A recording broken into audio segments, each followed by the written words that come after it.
출발 새 아침. 반신불수인 79세 노모를 수레에 태우고 가서 버려진 무덤 흙구덩이에 산채로 생매장했던 58세 남성이 경찰에 긴급 체포되었다고 합니다. 거동을 하지 못하는 노모를 돌보는데 어려움을 느껴 짐승만도 못한 짓을 저지른 건데요. 시어머니랑 같이 나갔다가 혼자 돌아온 남편의 변명을 수상히 여긴 며느리의 신고로 노모는 생매장된 지 사흘 만에 흙구덩이 속에서 겨우 목숨을 건질 수 있었다네요. 최근 중국에서 벌어진 일입니다. 하지만 우리나라에도 그에 못지않는 불효자들이 참 많습니다. 오늘은 어버이날이죠. 나실제 괴로움 다 잊으시고 기르실제 밤낮으로 애쓰는 마음, 진자리 마른자리 갈아내시며 손발이 다 닳도록 고생하시네. 노래 가사가 아니어도 부모님의 사랑과 은혜는 끝이 없습니다. 너무 상투적이어도 괜찮습니다. 살아계실 때 부모님께 효도해야 될 것 같습니다. 따뜻하고 상식적인 보통 사람들이 즐겨 듣는 YTN 라디오 노영의 출발 새 아침, 지금부터 시작합니다.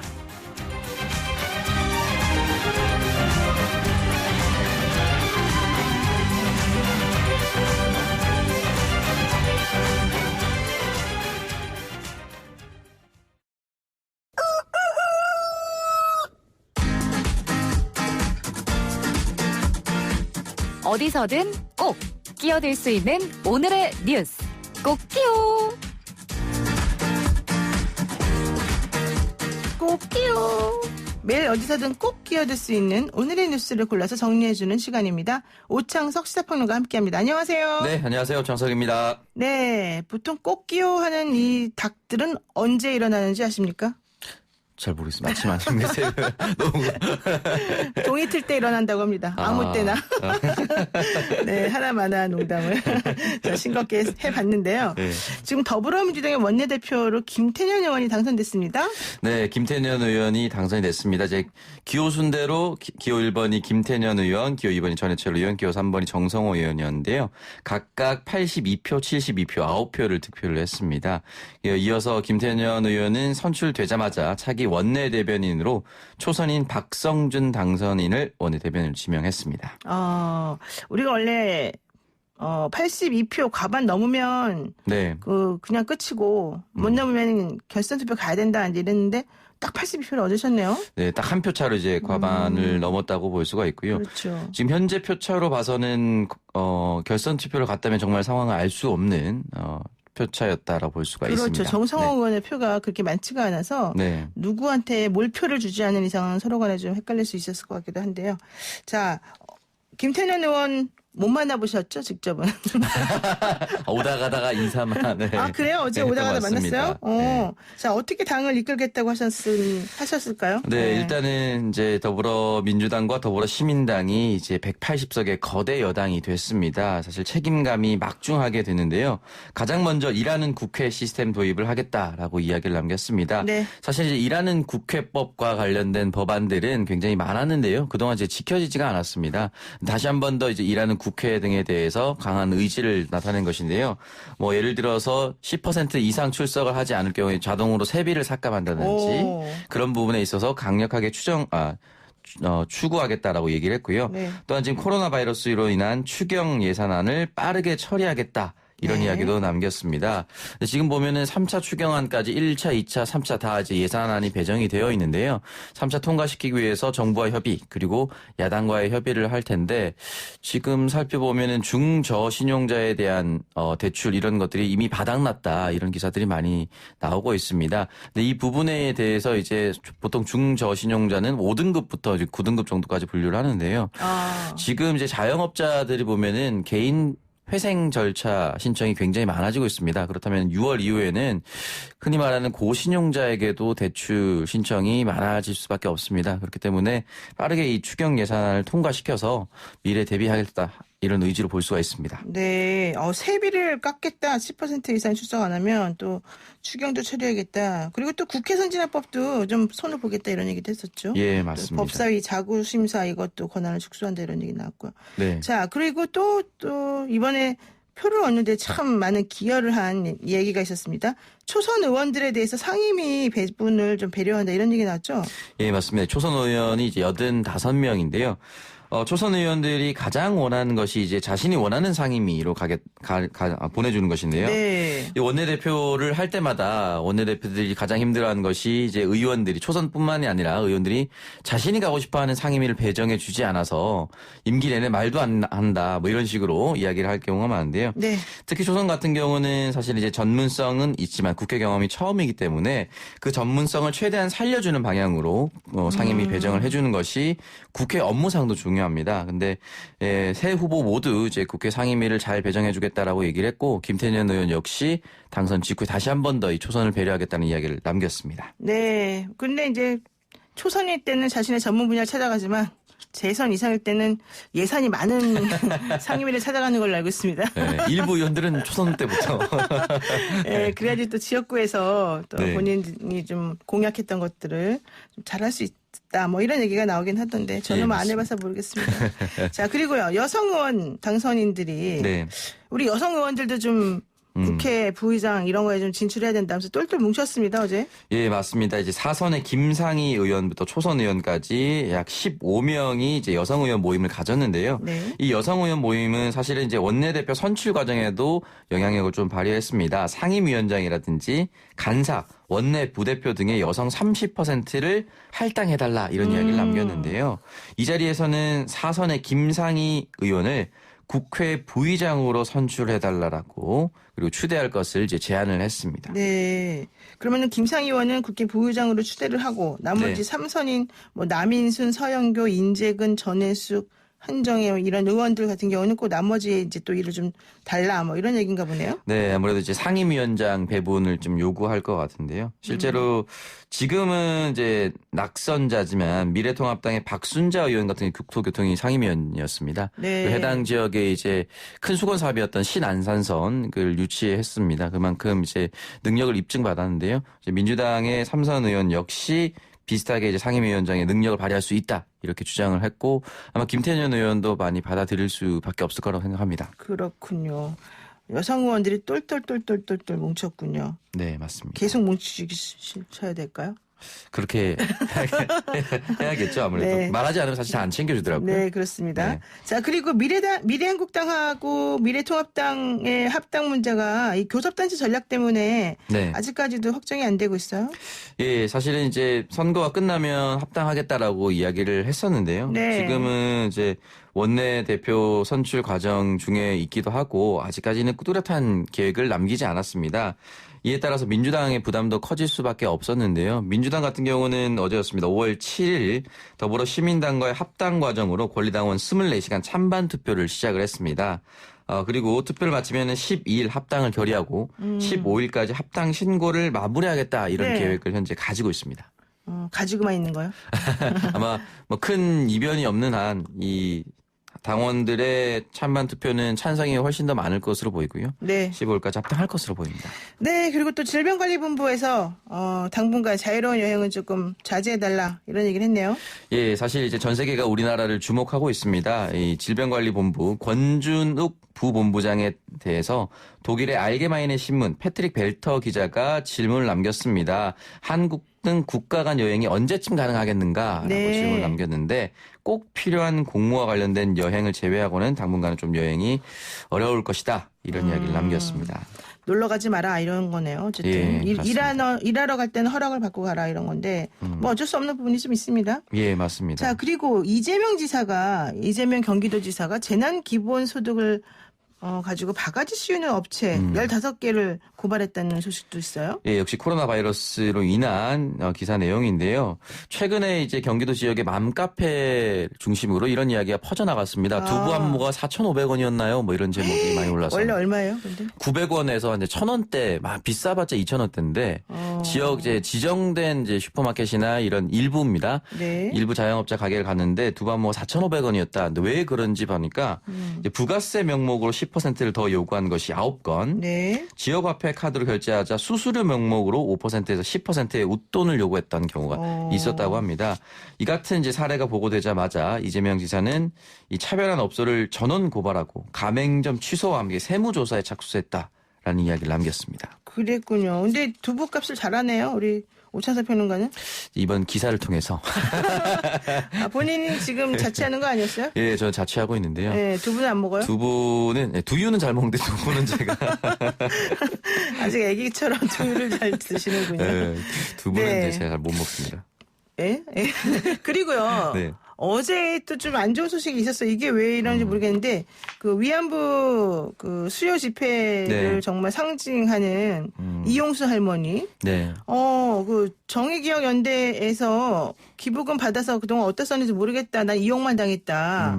수요 집회 없애라. 이런 얘기 했지 않습니까? 네, 굉장히 뼈아픈 얘기인데요. 2000년 초반에 이제 미국 하원에서 이 위안부 관련된 피해 사실을 증언하기도 했습니다. 이용수 네. 할머니가 92년부터 이제 수요 집회에 가면 학생들이 부모님에게 받은 용돈을 모아서 기금을 마련했는데 이 돈이 도대체 어디에 쓰여지는지 알 수가 없고 할머니들한테 쓴 적도 없다라고 이야기를 남겼습니다.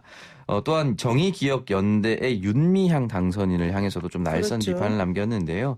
이 부분에 대해서는 사실 할머니의 주장이 사실인지 아닌지를 일단은 좀 확인해 볼 필요가 있고 만약에 사실이 아니라면은 정말 큰 문제가 될 수가 있다고 생각을 합니다.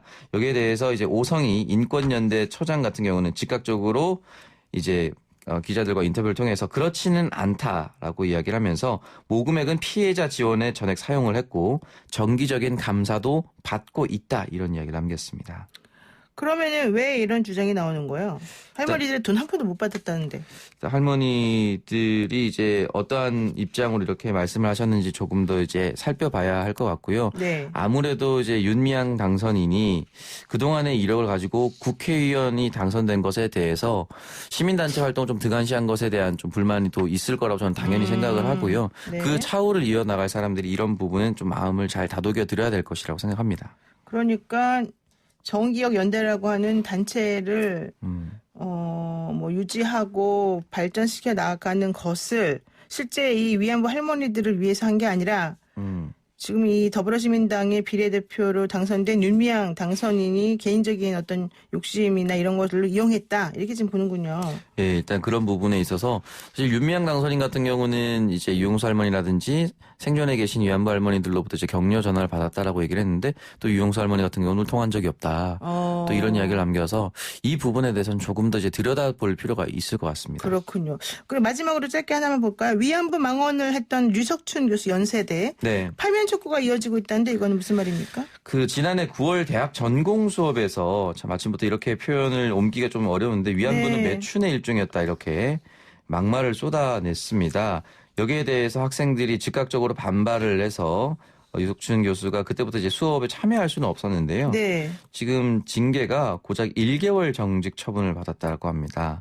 너무 솜방망이 처벌이 아니냐라고 이야기를 남겼는데 네. 이 유석춘 교수는 이제 8월이면 정년퇴직이 예정되어 있습니다. 네. 그렇기 때문에 이 정직 1개월은 사실상의 징계 효과가 없다. 이런 이야기를 학생들이 남기고 있습니다. 그렇지. 정직 1개월 너무 가볍기도 한 데다가. 네. 근데 이분이 어제 사과 상대로 얼굴을 가리고 인터뷰를 거부했다고요?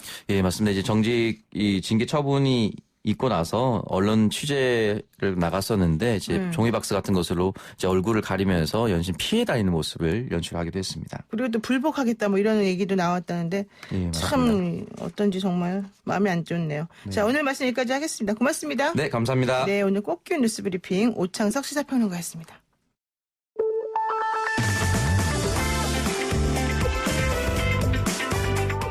영희와 함께하는 슬기로운 출근길 노영희의 출발 새 아침은 청취자 여러분과 함께 만들어갑니다. 짧은 문자 50원, 긴 문자 100원에 유료 문자 샵 0945, 우물정 0945로 문자 보내주시거나 유튜브 보이는 라디오 댓글창, YTN 라디오 어플리케이션 예스를 통해 여러분의 목소리를 들려주세요. FM 94.5MHz YTN 라디오 노영희의 출발 새 아침 잠시 후 계속됩니다.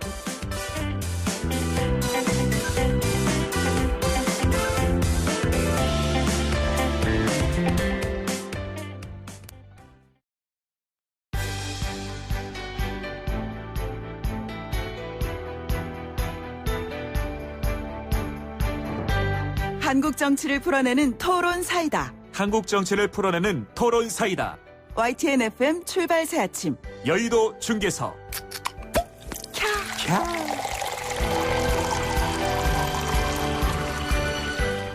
전국 정치를 풀어내는 토론사이다. 여의도 중계석 시간입니다. 여의도 정치 상황을 누구보다도 명쾌하게 풀어주실 두 분. 이 두 분의 중진 의원들과 함께하겠습니다. 더불어민주당 서른 최고위원 나오셨고요. 안녕하세요. 네, 반갑습니다. 민주당의 설훈입니다. 네, 미래통합당 홍문표 의원 함께합니다. 안녕하세요. 네, 홍문표 의원입니다. 네, 아니 두 분은 어떻게 이렇게 아무런 흔들림 없이 또 이 자리에서 뵙네요. 저는 어려웠고 우리 설채구는 뭐 거저먹었죠. 뭐. 그 왜? 말씀은 좀 지나치고 그래요. 열심히 했죠. 결과는 우리 부천 시민들이 저를 다 지지해 준 거죠. 그러니까 서른 최고위원은 더 한 10년 젊어지신 것 같아요. 어떻게 앞으로 유세를 매번 좀 해야 될 것 같은 생각이 들 정도인데요. 홍문표 의원님은 왜 또 겸손하게 어려웠다고 말씀하십니까? 뭐 어렵지 않은 데가 있겠습니까? 야당이기 때문에 어렵죠. 이번에 좀 힘들었는데 그래도 네, 뭐 지역 관리를 잘하셨나 봐요. 주위 지역은 뭐 다행히 도움을 많이 받았습니다만은 전체적으로 야당은 참 어려웠습니다. 그렇죠. 미래통합당 그 내부적인 얘기도 조금 이따가 이제 해봐야 될 텐데 우선 자 당선되시고 처음 뵙는 상황이기 때문에 홍 의원님께서 우리 또 애청자 여러분들께 한마디 해주시죠. 저희 지역은 뭐 아시다시피 충남도청이 7년차 이전을 해서 저희 홍성 예산으로 이전된 그런 지역입니다. 네. 그래서 쉽지 않고 어려웠는데 그래도 제가 지역 발전 10년을 앞당기겠다는 공약이 있었는데 그것이 지금 한 70% 이상 진행이 되고 있기 때문에 그 인정을 받았지 않겠냐 이렇게 감히 진단을 해보고 또 하나가 있다면은 이 사선이 참 어렵다고들 하시는데 뭐 이제 지금 대한민국이 상당히 어렵지 않습니까? 네. 예, 특히 그 민주주의가 좀 흔들린다는 그런 국민의 여론인데 이런 걸 좀 바로 잡고 특히 시장 경제를 통해서 국민이 먹고 사는 문제를 좀 해결할 수 있는 방법을 찾아라 하는 것이 사선의 의무와 책임이 아닌가 하는 네. 생각을 갖고 열심히 하겠다는 말씀드립니다. 네. 네. 뭐 공약 이행률이 70%가 넘는다면 더 열심히 해서 끝까지 100% 해라 이렇게 바로 그 뽑아주신 분들의 마음이 있겠네요. 그런 것 같습니다. 네. 어쨌든 축하드리고요. 자, 우선 민주당의 새 원내대표로 김태년 의원이 선출돼서 슈퍼 여당의 첫 원내 사령탑으로서 역할을 매우 기대할 수밖에 없는 상황이 됐습니다. 서른 최고위원님, 이 첫 원내 사령탑에게 거는 기대 어떤 부분이 있을까요?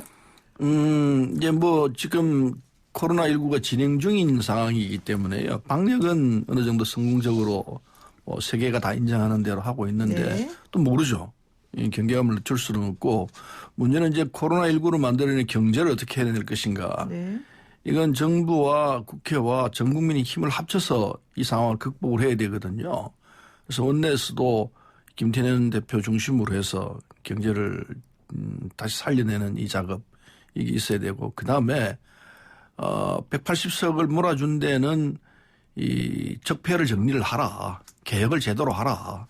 해방령 지금까지 못했던 여러 가지 문제점들 이걸 걷어낼 수 있는 과감한 혁신을 하라. 이게 있기 때문에 김태년 이 원내대표의 그 어깨가 무거우리라 생각합니다. 그러면서도 한편으로는 네. 협치를 해야 될 사안입니다. 네. 우리 180석을 갖고 있는 거대 여당이긴 하지만은 야당과 함께 이 문제를 풀어가야 되기 때문에 국민의 정서가 어디 있다는 걸 야당도 이제 알았으리라 생각합니다. 그렇죠. 그래서 야당이 새 원내 지도부 나오면은 두 원내 대표들 간에 이번 선거에 그 국민 뜻이 어디 있다는 걸 이해를 하고 함께 풀어내는 지난번하고는 다른 20대하고 전혀 다른 과감한 야당의 이 그 환골 탈퇴랄까요? 그게 좀 요구된다. 네. 그렇게 생각합니다. 그 설 최고위원님께서는 어느 분 뽑으셨어요? 저는 뭐 김태년 의원을 지지했습니다. 이렇게만 대답하셔도 공개하라고 그래요. 죄송합니다. 근데 뽑으신 이유가 그러면 지금 말씀하신 것처럼 김태년 의원이 협치를 잘할 것이고 실제 일 잘하는 국회를 만들 거라는 믿음이 있기 때문에 뽑으신 그렇습니다. 거겠죠? 그렇기도 하고 이제 김태년 의원이 지난번에 한번 실패를 했거든요. 재수생이라고. 재수생인데 네. 그 재수가 나쁜 건 아닌 것 같아요. 많은 자세에 변화가 있었던 것 같고 그리고 시야가 넓어졌던 것 같아요. 네. 그래서 이번에 무난히 이 1차에서 당선된 거 아닌가 생각하고 전해철 의원도 그런 점에서 뭐 걱정할 거 없을 거라 생각합니다. 네, 표 차이가 그렇게 크지는 않았는데. 1표 차이 났죠. 네, 근데 예. 이제 좀 한 가지 아쉬운 건 정성호 의원이 받은 표가 좀 너무 적어서 그게 그렇죠. 비문과 친문에 이렇게 주소를 알려주는 거 아니냐 이런 얘기 하더라고요. 근데 사실은 우리 당에 비문이 과연 있느냐.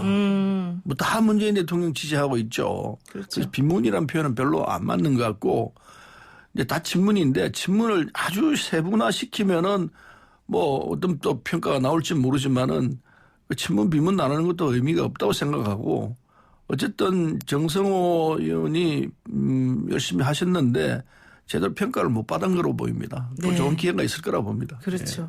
그러면은 야당 입장에서 보셨을 때 우리 사선의 홍문표 의원님께서 보시기에 김태년 의원이 원내대표를 뽑힌 게 야당 입장에서는 어떻습니까? 전 개인적으로 잘은 모릅니다만은 그분이 지금까지 정치 경력으로 봐서는 전 잘하리라 이렇게 기대를 갖는데요. 저는 한편으로는 좀 두렵습니다. 두려워요? 예. 왜요? 네. 왜 그러냐면은 이 개인의 어떤 성품과 능력으로 여당 원내대표 하는 게 아니거든요. 네. 그 위에는 또 뭐 당의 당론이라는 게 있고 청와대가 있고 그런데 지금 30 최고위원 비문은 없다 그러는데 전체 그러면 전부가 친문이라면은 그건 이상한 나라죠. 이상한 집권당이죠. 왜 당연히 대통령을 이렇게 좋아하면 안 됩니까? 아니 좋아하는 게 아니라 네. 하나로 일직선으로 가는 거는 그건 전 발전이 없고 명령과 통제로 가는다고 보거든요. 그래서 저는 비문이나 또 정당에는 주류 비주류가 있어야 됩니다. 적당히 싸우고 적당히 또 공조를 했을 때 발전이 있는 건데 이렇게 일사불란하게 가다 보면은 180명이 한 대대가 돼가지고 네. 모든 걸 이런 식으로 가면은 우리 야당은 두렵죠. 그렇군요. 그래서 근데 뭐 제 말씀 중에 죄송합니다만은 두려워할 필요 전혀 없습니다. 아, 그래요? 우리는 명령과 통제가 전혀 통하지 않는 동네입니다. 아니 비문이 그런 게 없는데 있지도 않고. 예, 그럴 리가 있겠습니까? 아니요, 그리고 그럼 조금 이따 설명하겠습니다. 말씀하십시오. 내가 한 말씀 더 드리는 거는 아까 최고위원께서 적폐를 180석 된 것을 청산한다고 그랬는데 이제 적폐는 그만해야 됩니다. 국민들이 실정도 낮고 또 적폐가 심으면은 국민들을 이분법으로 나누는 것이 되기 때문에 네. 이제는 대통령 임기가 2년 남았습니다. 4년 차 아닙니까? 그렇다면 국민은 화합적으로 가고 협치를 중심으로 해야지 적폐를 먼저 꺼내는 거는 이게 두렵다는 얘기가 전 그런 데서 나오는 겁니다. 네. 이제는 칼질은 그만하고 좀 더 따뜻한 품성으로 국민을 끌어안는 그런 4년차 대통령 또 이번 원내대표 이렇게 한다면은 야당도 협조할 수 있는 것을 충분히 협조해서 임기 5년을 마무리 짓는 것이 저는 역사적으로 우리가 지금 정치인들이 해야 할 일 아닌가 이렇게 생각을 했습니다. 네, 근데 이제 말씀 중에 아까 말씀했습니다마는 이 우리 당의 친문, 비문 이렇게 나누는 건 안 맞다는 얘기를 했었고요, 제가. 근데 명령과 통제가 통한다 그렇게 말씀을 하셨는데 그건 좀 표현이 잘못된 거 아닌가 생각하는데 우리 당에서 명령하고 통제할 사람은 아무도 없습니다. 그건 과거에 군사정부 때 우리 내리에 박혀 있던 이런 생각이지 우리 당에는 그거 빠져나간 지가 한 10년도 더 됐습니다. 그러니까 그 말씀은 아닐 것 같고 지금 국민이 180석을 몰아준 데는 제일 큰 부분 우리 지지자들의 여론조사를 해보면요. 1위가 뭐냐? 검찰개혁하라는 겁니다. 네. 검찰개혁이 제일 먼저 나오는 요구 조건이에요.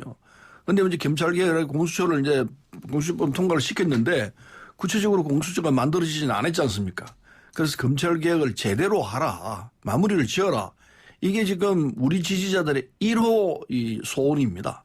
그건 우리가 해내야 되기 때문에 그래서 이 그 검찰 어제 이 국회에서 농성하신 분 보십시오. 의사당에서. 그분이 말한 부분도 의문사 부분에 굉장히 많은 의문들이 있거든요. 과거에 우리가 잘못했던 부분들, 제대로 안 한 부분들 이걸 네. 하나하나 걷어내면서 바로 잡는 작업들을 해내야 합니다. 경제복지원 얘기 말씀하시는 거죠? 그래서 네. 그런 부분이 정리가 안 되면은 참 이게 우리를 지지한 국민들이 실망을 하고 오히려 우리 등을 돌릴 가능성이 있다 생각하기 때문에 이 개혁해내는 부분, 잘못된 부분을 바로 잡는 부분은 게을리할 수 없습니다. 네.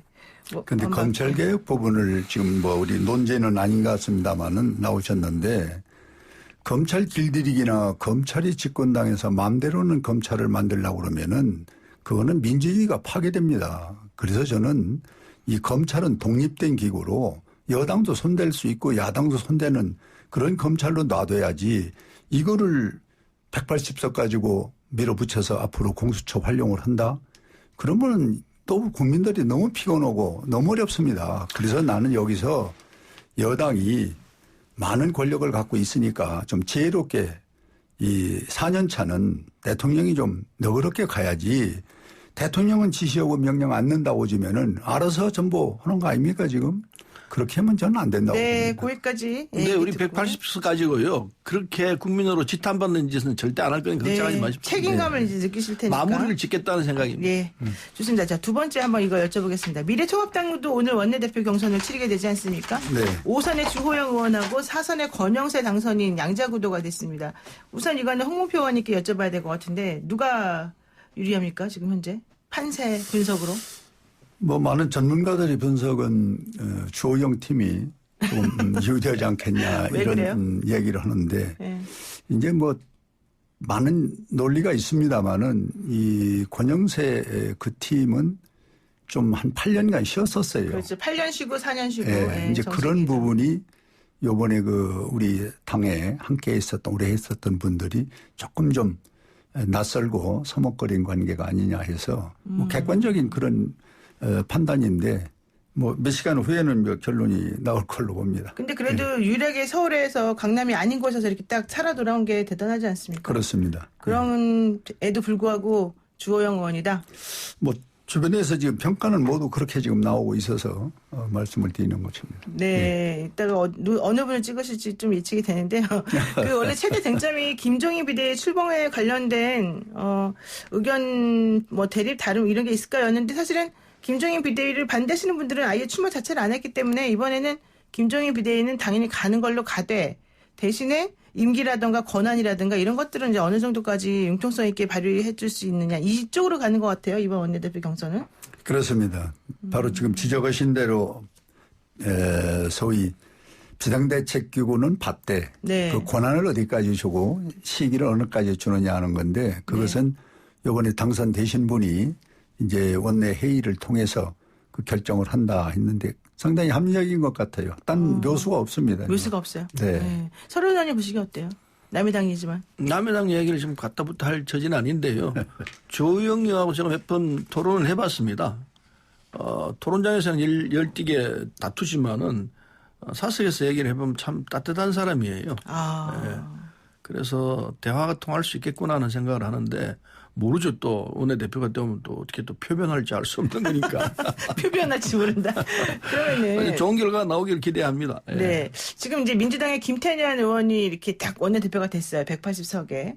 그렇지만 미래통합당은 원내대표를 하더라도 사실은 형편이 좀 안 좋을 것 같고 욕을 많이 먹을 것 같아요. 이렇게도 하기도 힘들고 저렇게도 하기도 힘들고. 왜냐하면 어차피 좀 약간 끌려다닐 수밖에 없는 또 모습을 보일 수밖에 없지 않습니까? 네. 야당의 수재가 워낙 적으니까. 네. 자, 그러면은 그래서 그랬는지 어제 주호영 의원이 나 5선인데 사실 이거 하고 싶지 않았다.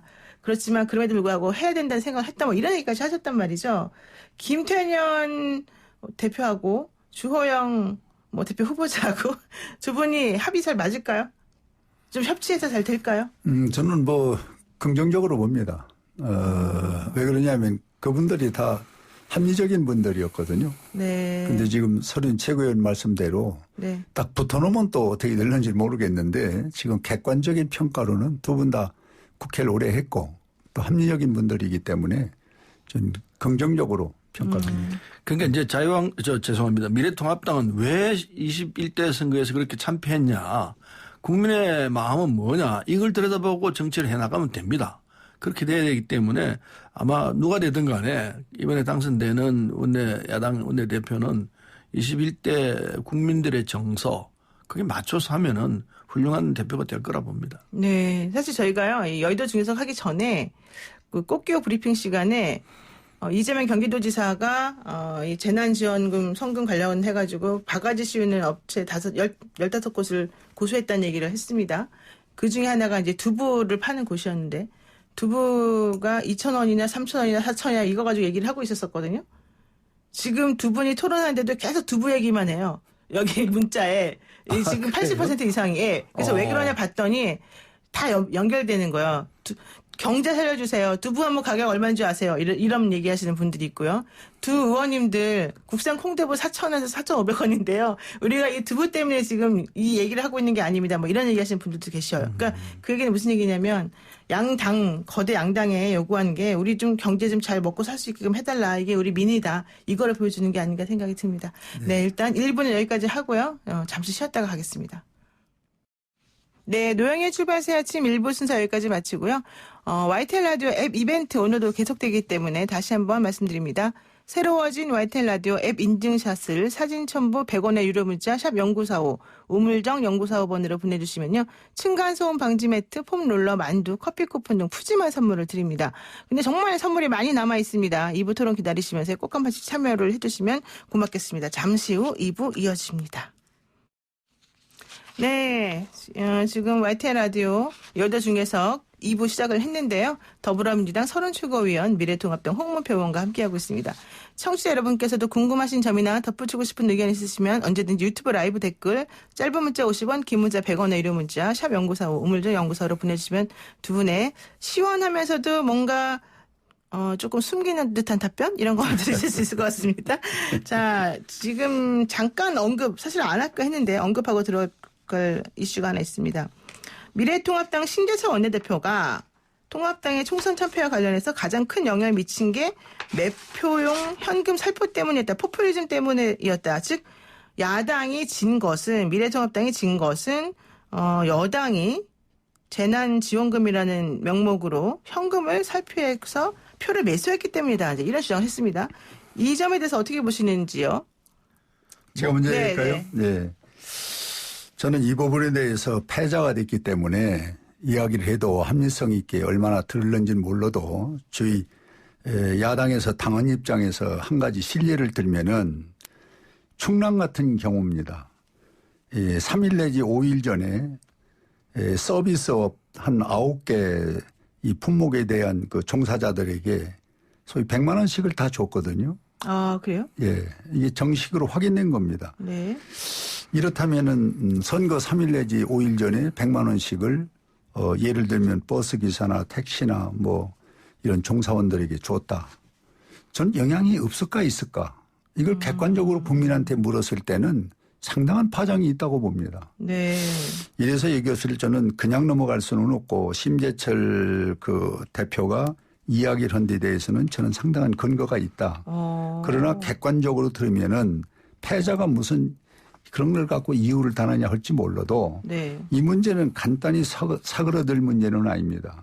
왜 그러냐면은 이 택시 하시는 분들이나 버스 기사 중에서도 우리 야당을 지지하는 분들이 있거든요. 그렇죠. 돈 찾아가라. 그리고 통장에 안 오면 넣어주겠다. 이렇게까지 친절하게 하는 것이 과연 이게 경제를 살린다고 하는 것인지 이게 딱 3일 전에 5일 전에 15만 명입니다. 충남에. 1,500억.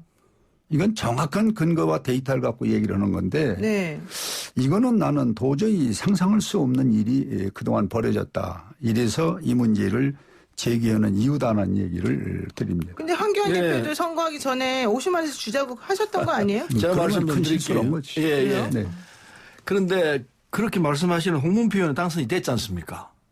그 논리대로 하면 야당이 그러니까 이것이 되고 여당이 돼야 되는데 그 논리라면은 이게 한 3만 표 이상 이길 수 있는 건데 1만 표 이상밖에 못 이긴 것이 거기 난 이유가 있다고 보는 거예요. 근데 그거는요. 그렇게 말씀을 하시면은 선거 뭐 홍문표 의원은 당선되셨으니까 그렇다 치더라도 선거의 결과를 이 선거 패배 책임을 유권자들에게 돌리는 겁니다.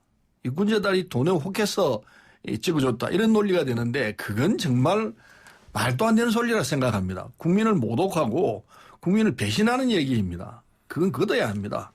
그래서 이 틀린 이야기고 맞지도 않고 지금 시각이 그렇게 되어 있기 때문에 야당의 시각이 그렇게 되어 있기 때문에 이 국민 눈높이하고 전혀 안 맞죠. 그러니까 지금 실패했던 겁니다. 그걸 빨리 걷어내고 우리가 뭘 잘못했느냐. 잘못한 일은 분명히 있습니다. 뭐냐. 정강훈 같은 사람하고 황교안 대표가 같이 했습니다. 그 아스팔트 보수 아닙니까? 극우 아닙니까? 그런 분하고 같이 하니까 국민들이 그거 좋다 하겠습니까? 중간에 있는 분들이 전부 다 우리 쪽으로 다 왔습니다. 정상적으로 했으면요. 제대로 했으면 중간에 있는 분들은 반반씩 나눠서 보수 입장은 보수 쪽으로 가고 진보적 입장 진보적으로 가고 이렇게 정리가 됩니다. 그런데 그 뭐 지금 지도부가 엉터리를 하고 지금 같은 그런 말씀을 하고 계시니까 이게 모두 중간에 있던 분들이 전부 다 우리 쪽으로 다 온 겁니다. 그래서 진 거예요, 야당이. 어쨌든 그걸 정확히 이해를 하시고. 예. 그리고 지금 패배 원인을 제대로 찾아내지 못하면은 야당은 그 질국에서 벗어나지 못합니다. 아니 그러니까 우리 내부적인 얘기고 또 야당의 문제를 걱정해 줘서 고마운데요. 첫째는 우리의 잘못이죠. 공천에서 잘못된 것이라든지 지금 지적한 부분 상당 부분 저는 일리가 있다고 봅니다. 그런데 문제는 이번에 코로나라고는 참 국가적인 재난을 맞이해서 경제가 어려웠다. 경제를 살리기 위해서 이 타이밍에 현금을 100만 원씩을 이거를 살포하는 것은 선거에 상당히 저는 영향을 미쳤다고 보는 거고. 그런데 한교안 대표가 1인당 50만 원씩 주장했습니다. 그러니까 그거는 실수였고요. 실수로 말씀할 수 있습니까? 다 동의했으면서. 아니죠. 그렇다고 그게 실천이 됐습니까? 실천이 된 게 그렇게 했으면은. 두 번째는 제일 중요한 것은 아까 이것을 계획을 해서 준다는 분이 전화해서 찾아가라고 그러고 통장에 넣어주는데 이게 국민까지 이 문제가 책임질 문제는 아니라 이것을 집행한 것이 문제죠. 이것은 전 세계가 코로나에 대응하기 위한 경제 수단으로 했습니다. 그런데 경제를 살린다는 명분으로 요때 선거에 앞두고 3일 내지 5일 전에 현금 100만 원씩 준다는 거는요.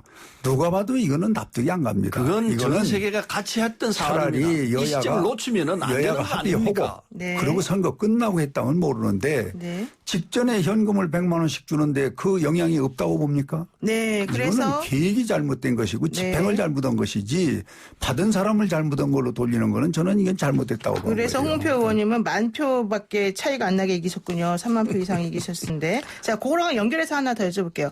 지금 부정투표 의혹을 제기해 온 분 중에 하나가 또 민경욱 미래통합당원 아니겠습니까? 4.15 총선 무효수정을 제기한다. 뭐 QR코드 전산 조작하고 투표 조작으로 이루어진 부정선거다. 이렇게 얘기하면서 선관위를 고발하기도 했는데요. 이 투표 조작 논란에 대해서는 어떻게 보십니까? 이런 주장도 어느 정도 가능한 저는 얘기예요? 이 부분에 대해서는 예. 선관위나 정부가 샘플 하나를 딱 정해가지고 네. 명명백백하게 국민에게 사실을 알리켜 주면은 네. 전 간단한 문제인데 이건 정치적으로 논리할 필요가 없어요. 신고가 들어왔다. 그러면 이거를 전체 전수로 한다는 건 말이 안 되는 거고 네. 특정 한 지역이든지 한 곳을 포인트를 잡아서 네. 그것을 한번 우리가 실험을 해보면은 이거 금방 나오는 문제거든요. 네. 그러면은 지금 말씀한 대로 이 민경욱 의원이 얘기한 것이 전부 잘못된 것이다. 그러면 그것은 우리 야당에도 많은 책임이 있는 것이고 민경욱 의원도 상당히 정치적으로 어려움을 겪는 것이죠. 그러나 여기에 이제 부정이 조금이라도 있다면은 네. 이건 고쳐야 됩니다. 다음 선거를 위해서라도. 부정투표의 가능성이 있을 수도 있다 이렇게 보시네요. 그렇죠. 그래서 저는 이거는 정부나 선관위가 적극적으로 한 곳을 선정해서 이것을 좀 명명백백하게 진단을 하면은 금방 끝날 건데 이걸 정치적으로 논리할 필요도 없어요. 문제 있다. 그럼 어디가 문제 있냐. 전수는 시간적이나 여러 가지로 어렵고 한 곳만 그러면 해보자. 이렇게 하면 난 간단히 끝날 수 있다고 보는 겁니다. 네, 어떻게 보십니까, 서 의원님. 네. 지금 선관위에서 다 설명을 했습니다. 설명을 다 했고 지금 이 시점에서 부정선거가 있었다 그러면요. 그건 정말 뭐가 이상한 사람이라고 봅니다. 우리 현장에 다 있었지 않습니까? 어떻게 부정을 한다는 겁니까? 지금 이 개표 시에 개표 조작이 있을 것이다 이렇게 얘기하는데 그것도 말이 안 되는 소리입니다. 선관위가 다 얘기했습니다. 이게 이 다른 통신망하고 분리된 폐쇄망을 사용하기 때문에 이게 컴퓨터를 조작해가 할 수 있다는 얘기는 안 되는 얘기예요. 못 들어와요. 해킹이 안 돼요. 그렇기 때문에 이 상황을 모르고 그냥 그랬을 것이다라고 생각한 거지 아니에요. 그래서 선관위 조목조목 다 설명했는데 그 내용이 정확하게 보도가 안 되고 그러니까 몰라가지고 국민들이 이 극우 유튜브들이 이렇게 막 퍼뜨리니까 이 전형적인 가짜 뉴스입니다. 네. 그래 그 가짜 뉴스에 접해가지고 사실인 것처럼 속고 있는 이 현상 이것 때문에 이 미래통합당이 안 되는 겁니다. 정확히 보셔야죠. 이게 가짜인지 진짜인지 그것도 분간 못하면서 어떻게 지금 이 상황에 대처하겠습니까? 다 가짜예요. 네, 여기까지 다 가짜라고 말씀하셨는데 확인해 보도록 하고요. 저도 한번 알아보겠습니다. 그리고 이제 안철수 국민의당 대표가 다른 야당하고 연대할 수 있다 이런 가능성을 얘기를 하면서 이렇게 러브콜을 보냈습니다. 사실 누구를 향해서 콕 찍어서 보낸 건지 잘 모르겠습니다만은 여당하고도 잡을 수 있고 야당하고도 잡을 수 있다 이런 취지를 말했어요. 자, 이거는 어떻게 우리가 해석을 해야 될까요? 안철수 그 전 대표의 특징은 네. 판단하기가 참 모호해요. 무슨 말씀을 하시면 그게 무슨 말인지 한참 헷갈리는 이런 현상이 나타나는데 이번에 그 마라톤 달리기를 하면서도 왜 달렸을까? 그 이해가 잘 안 돼요. 네. 그래서 안철수 대표는 정확하게 국민에게 전하는 말씀을 해야 합니다. 이건지 저건지 헷갈리고 무슨 뜻인지 모호하고 이런 어법에서 벗어나서 정확하게 국민 누구든지 저 말은 저 말이구나 이해를 할 수 있게끔 해야 하는데 이번에도 마찬가지예요. 이건지 저건지 야당인지 여당인지 구분이 안 되기 때문에 그래서 국민들이 안철수 대표를 선택하지 않은 거 아닌가. 거기서 빨리 벗어나야 합니다. 정확하게 자기 어법을 바꾸고 정확한 전달을 할 수 있어야 되는데 저도 모르겠어요. 무슨 말인지. 무슨 말인지 모르겠다. 네. 예. 어떻게 보세요, 우리 홍 의원님? 저는 지금 서른 최고위원 지적에 동의를 하고요. 이 정치는 하다 보면은 조금 과하게 할 수도 있고 그 다음에 또 반성해서 잘할 수도 있는 건데 네. 이분이 하는 정치는 사실 모르겠어요. 뭐 예를 든다면은 정책연대는 하겠다. 이게 통합을 않겠다. 이거는 손바닥으로 하늘을 가리는 거예요. 이렇게 애매모호한 논리로 이 국민 앞에 정치를 하겠다는 것은 저는 잘못됐다고 봅니다. 이래서 네. 지금이라도 네. 작은 정당이지면은 우리가 어느 당하고 뭘 한다든지 아니면 독자적으로 간다든지 이런 것을 떳떳하게 밝혀야지 여기도 좋고 저기도 좋고 이게 몸집을 뭐 불려서 무슨 흥정하자는 겁니까? 이것은 난 근본적으로 이런 정치는 이제 그만해야 된다 이렇게 생각합니다. 그럼 미래한국당하고 같이 원내 교섭단체를 구성하는 그런 방식의 저는 어느 당하고 하든지 간에 지금 이런 방식으로는 안 되는 거죠. 그럼 어떻게 해야 돼요? 정책을 연대하고 통합을 한다는 모르지면은 네. 정책 연대는 하고 통합을 않겠다. 이 선을 그어놓고 도대체 뭘 하자는 겁니까? 이게 정치입니까? 꼭 통합을 해야 되는 거예요? 정책 연대하는 사람들? 아니죠. 이것은 정당이 가지고 있으면서 나중에 국회가 열렸을 때 정책적으로 함께하는 경우는 과거에 있었어요. 그런데 처음부터 이렇게 21대가 네. 이제 완전히 이제 그 개막이 안 됐습니다마는 처음부터 이걸 흥정 대상으로 놓고 하는 것은 아주 이것은 저는 뭐라고 그럽니까? 정치적으로는 정도가 아니라고 봅니다. 그 어떻게 보십니까? 맞습니까? 뭐 대부분 맞는 말씀인 것 같은데 네. 아까 말씀드린 대로 정확하게 전달하는 것. 자기 자신의 심지어 정체성까지도 이 양반이 야당인지 여당인지 뭐 구분이 잘 안 되는. 네. 그리고 이번에 아까 말씀드린 대로 이 달리기를 하면서 그 달리기 정신이 뭔지 뜻이 뭔지 뭘 전달하려고 하는 건지 이게 분명하니까 국민들이 그냥 이거 아니구나. 그렇게 된 거라고 생각합니다. 네. 그래서 좀 정확하게 자기가 뭔지를 찾는 작업부터 먼저 해야 될 겁니다. 네. 오늘 말씀 여기까지 듣도록 하겠습니다. 고맙습니다. 네, 감사합니다. 네, 고맙습니다. 지금까지 더불어민주당 서른 최고위원 미래통합당 홍문표 의원이었습니다. FM 94.5MHz YTN 라디오 노영의 출발새 아침 8시 정각에 돌아오겠습니다.